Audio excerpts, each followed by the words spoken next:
Merhabalar, ben Huri. Huri Metek Mutfak'ta kanalıma mutfağıma hoş geldiniz. Evde boş pet şişesi ve tavası olan herkes kolaylıkla yapabilir. Çok lezzetli, pratik, ekonomik bir atıştırmalık tarifi vermek istiyorum. Şipşak hemen hazırlayabilirsiniz. Tarifimize hiç bekletmeden hemen başlayalım. 2 adet tam yumurta, 1 su bardağı toz şeker,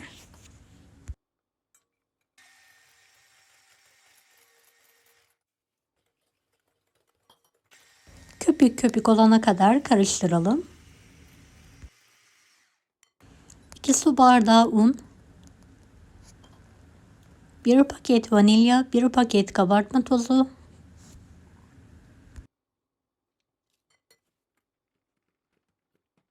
1 çay bardağı ılık su. Tüm malzemeyi homojen olana kadar karıştıralım.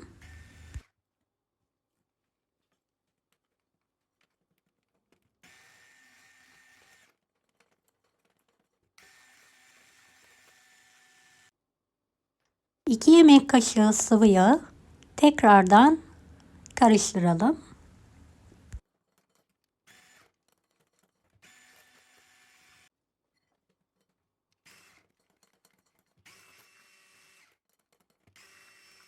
Hazırladığımız hamuru pet şişelere pay ederek alalım.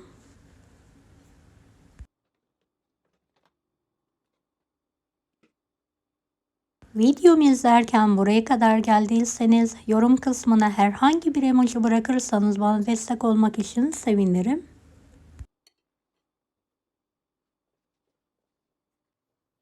Pet şişenin kapağını tam orta kısmını sıcak bir şiş yardımıyla delelim. Daha sonra sıkıca kapaklarını kapatarak hazırlayalım. Bu yöntemle pişirmesi gerçekten muntazam oluyor. Sıcak tavaya pet şişe yardımıyla hamurumuzu küçük yuvarlak olacak şekilde dökelim.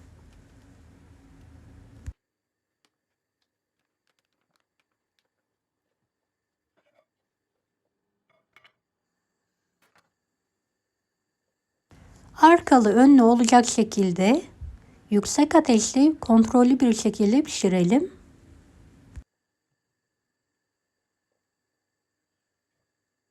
Pişen keklerimizi servis tabağına alarak soğuması için bekleyelim. Aynı yöntemle hamurumu pişirmeye devam ediyorum.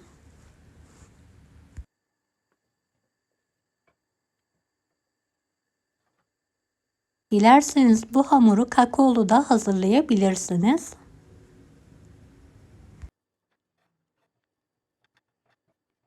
Pişirirken dikkat etmeniz gereken önemli bir püf noktası. Ocağımızı bir açıyoruz, bir de kısıyoruz. Çok harlı bir ateşle pişirme yapmayalım.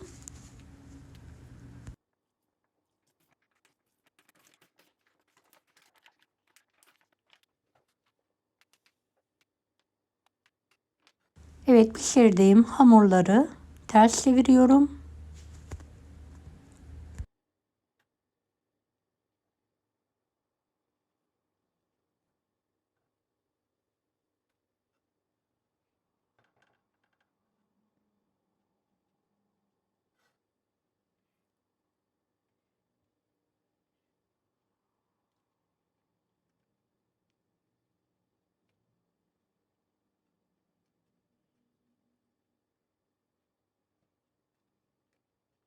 Pişirdiğim hamurları da servis tabağına alarak soğutmaya bırakıyorum.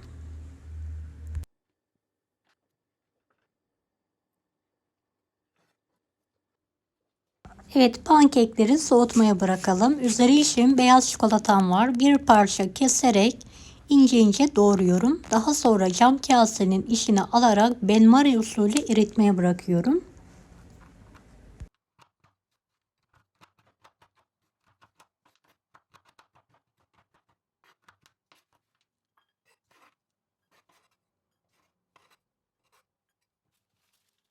Evet, bitter çikolatam var. Şöyle 200 gramı kadar bir parçayı küçük doğrayarak kasenin içine alıyorum ve üzeri için eritmeye bırakıyorum.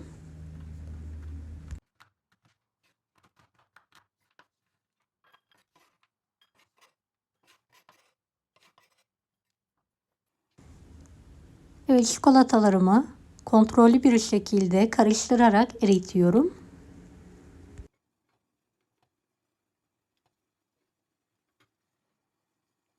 Eriyen çikolataların altını hemen kapatıyorum ve buzdolabı poşetinin içine alıyorum. Pankekleri su bardağı yardımıyla yuvarlak keselim. Kenarlarından çıkan parçayı da mutfak robotunun içine alalım.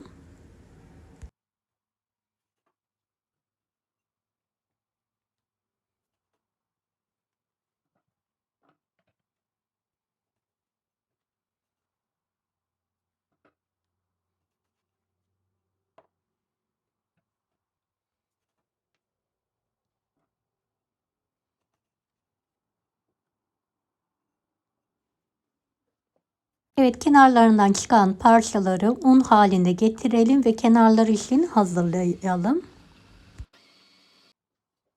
Kenarları için kek parçalarım hazır.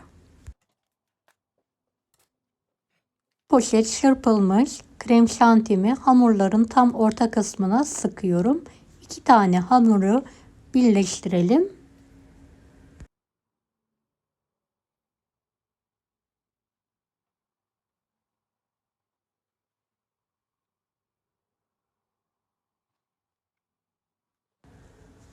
Kenarlarını krem şanti ile sıvama yapalım.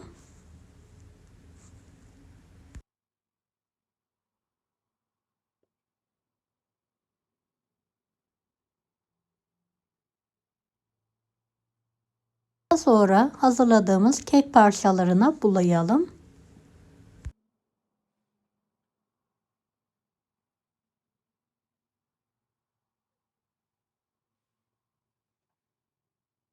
Aynı yöntemle hazırlamaya devam edelim.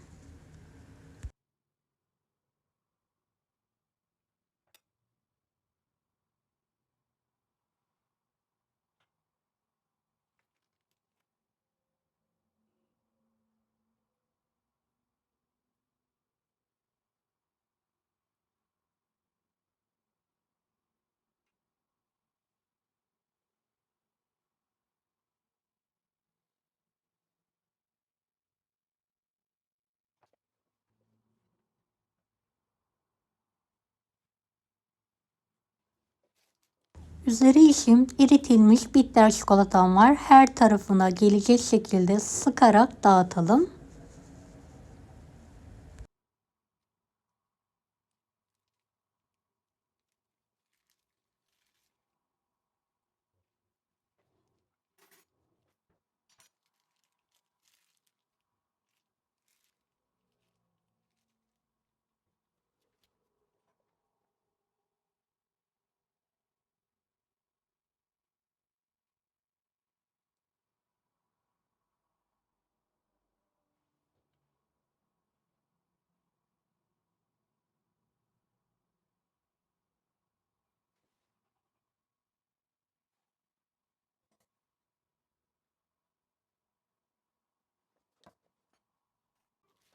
Beyaz çikolatayla üzerlerine şeritler atarak süsleme yapalım. Dilerseniz bu şekilde sade olarak da bırakabilirsiniz.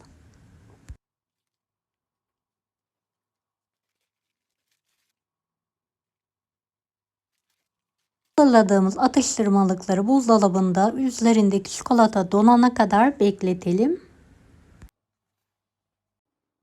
Evet, atıştırmalıklarımız yemeğe ve ikrama hazır. Gerçekten çok lezzetli oldu. Mutlaka deneyin. Deneyecek olanlara şimdiden kolaylıklar dilerim. Kanalıma ücretsiz abone olmayı unutmayın. Bir dahaki videolarda görüşmek üzere. Allah'a emanet olun. Hoşça kalın. Daha farklı tarifler için bunları da izlemeyi unutmayınız.